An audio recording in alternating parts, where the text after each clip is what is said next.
Un homme qui ne respecte pas sa femme, qui la dénigre en présence des siens, qui la rabaisse en présence de ses amis ou de sa famille, n'a pas reconnu la véritable valeur de cette femme. Bonjour les amis, bienvenue dans ce nouveau numéro de Graines pour l'Afrique.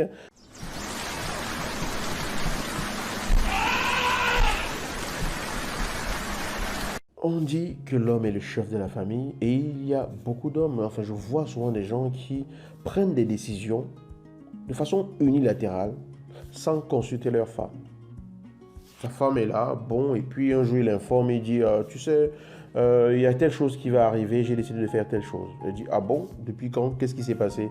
Le gars il a décidé comme ça. Les gens prennent des décisions sans consulter leur femme et après ils sont étonnés que celle-ci soit frustrée, qu'elle soit froissée, qu'elles se sentent moins aimées et que leur comportement change.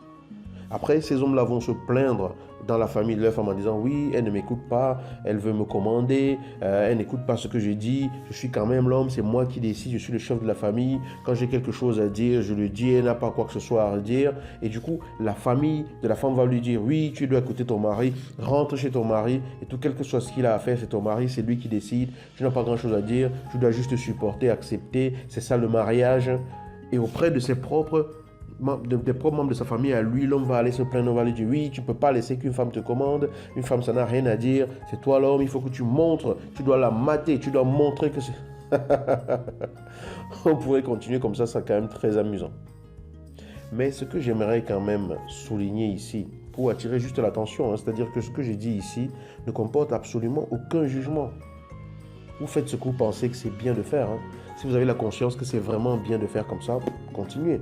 Moi, ici, je parle à ces personnes-là que cela peut interpeller. Mais réfléchissez un peu à ceci. Lorsqu'on dit que vous êtes le chef de la famille, pensez-vous... Il y a une mouche là qui m'embête là. Voilà. Lorsqu'on dit que vous êtes le chef de la famille, ça veut dire quoi d'après vous? Un chef, c'est un capitaine. Il n'y a pas de bateau sans capitaine. Le capitaine, c'est celui qui maintient le cap vers la direction et la destination choisie. Mais en général, ce n'est pas lui qui donne cette direction et cette destination. Cette direction et cette destination est décidée par le quartier général. C'est décidé par la base. Un capitaine dans une équipe, c'est celui qui mène l'équipe à la bataille. Mais ce n'est pas lui qui prend toutes les décisions. C'est sûr que lorsque des situations difficiles vont arriver, où il faudra peut-être prendre une décision ou trancher et tout, il pourra trancher. Mais ce sera toujours dans le respect des membres de l'équipe, toujours dans la considération et dans la bienveillance. Le chef n'est pas celui qui opprime. Un véritable chef ne prend pas de décision sans consulter son quartier général. Votre femme, c'est votre quartier général, les amis. Un chef ne prend pas une décision sans consulter ses bases. Votre base, c'est votre femme, les amis. Penser que l'on est un grand homme parce que l'on décide de faire les choses sans consulter sa base, c'est faire preuve d'immaturité, c'est faire preuve de légèreté, c'est oublier quelque chose de fondamental.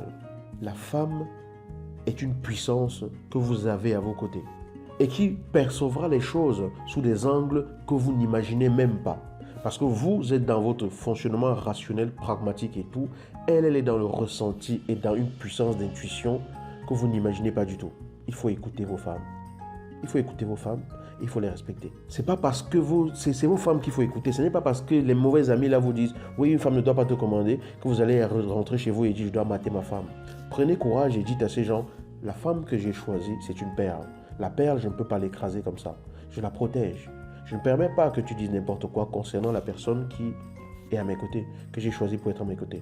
Vous la défendez, vous la protégez, vous ne permettez pas qu'on la salisse, mais vous devez veiller, quand il y a des choses à clarifier avec elle, à le faire clairement. Pour que s'il y a eu un comportement de sa part qui était déplacé, que la prochaine fois, elle sache comment se comporter parce que vous avez clarifié les choses avec elle. Bien sûr, on dit ça, mais il y a quand même des femmes. Il y a femmes et femmes, comme on dit en Côte d'Ivoire. Il y a des femmes qui sont incontrôlables. Mais si vous êtes avec une femme, je suppose qu'il y a quand même une base entre vous.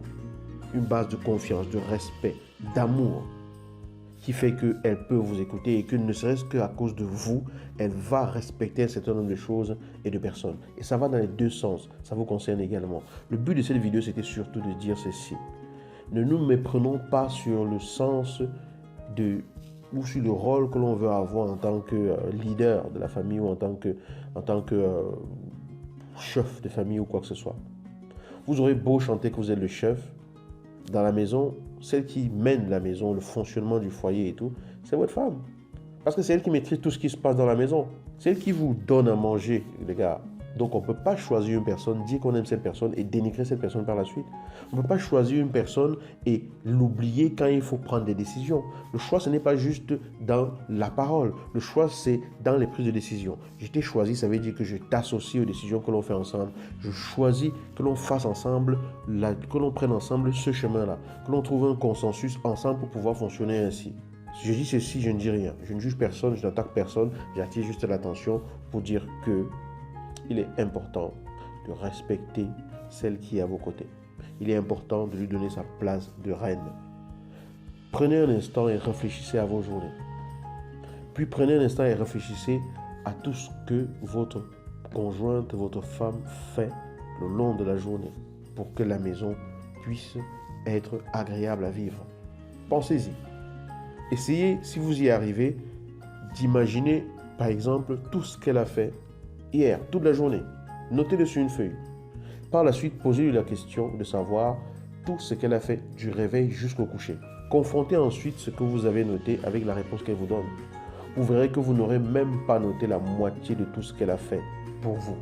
Vous n'aurez même pas noté la moitié de ce qu'elle a fait pour que vous vous sentiez bien, pour que vous trouviez une maison propre quand vous rentrez, pour que vous puissiez manger à votre faim, pour que vous puissiez vous sentir à l'aise, pour que vous ayez des vêtements peut-être propres à porter. Bref, ce que je dis, ce n'est pas réduire le rôle de la femme à celui de la ménagère ou de la cuisinière. Je veux juste dire que elle gère 1000 choses en même temps, là où vous n'en gérez qu'une. Alors elle mérite le minimum de respect, de considération. Un homme qui ne respecte pas sa femme, qui la dénigre en présence des siens, qui la rabaisse en présence de ses amis ou de sa famille, n'a pas reconnu la véritable valeur de cette femme. Votre femme, c'est une puissance que vous avez. Reconnaissez sa valeur. Voilà. C'est ce que je voulais partager avec vous, ce petit moment de réflexion. Voilà, il n'y a pas à juger qui que ce soit. D'accord? Nous faisons tous notre mieux. Si vous êtes ici, c'est que vous faites partie des personnes qui sortent du lot et qui veulent faire de son mieux. Si ce n'est pas encore le cas, n'oubliez surtout pas. Allez en dessous de cette vidéo, cliquez sur le lien, le tout premier lien que vous voyez, et téléchargez le guide que j'ai écrit. Ça s'appelle 7 erreurs qui peuvent tuer votre vie de couple. Vous allez prendre connaissance de 7 erreurs que vous ne devez absolument pas commettre si vous ne voulez pas bousiller votre relation. Que vous soyez au début de cette relation ou que la relation évolue depuis longtemps, vous êtes concerné. Que vous soyez célibataire ou pas, à partir du moment où vous aspirez un jour à être en relation, vous êtes concerné. Alors, allez en dessous, cliquez sur le lien, téléchargez le guide. C'est la première chose par laquelle vous devez commencer. Je vous dis à bientôt dans une nouvelle vidéo.